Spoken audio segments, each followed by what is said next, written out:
మనకి కొన్నిసార్లు మనుషులతో చాలా సమస్యలు ఏర్పడుతూ ఉంటాయి.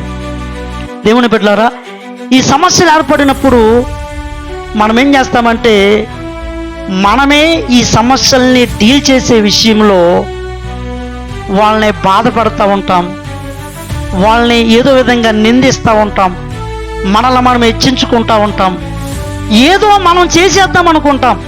కానీ అక్కడ దేవా, నీ చిత్తమే జరగాలని నేను కోరుకుంటున్నాను.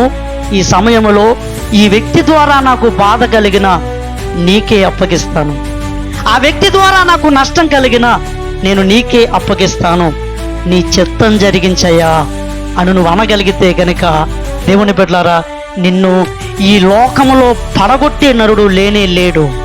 ఎందుకంటే దేవుని బిడ్డలారా, ప్రస్తుతానికి నీకు బాధ కలిగినప్పటికీ, సంతోషం కలిగినప్పటికీ, అది చెడుగా కనబడుతున్నా, ఒకవేళ మనకి మేలుగా కనబడుతున్నప్పటికీ కూడా, ఏది జరిగినా జరగనియండి, ఆయన చేతులకి అప్పగించుకున్న వారి జీవితంలో, ఆయన చిత్తములో రేపటి దినానికి నీకు అది మేలే తప్ప రేపటి దినానికి ఎన్నడూ కూడా కీడు కానే కాదు.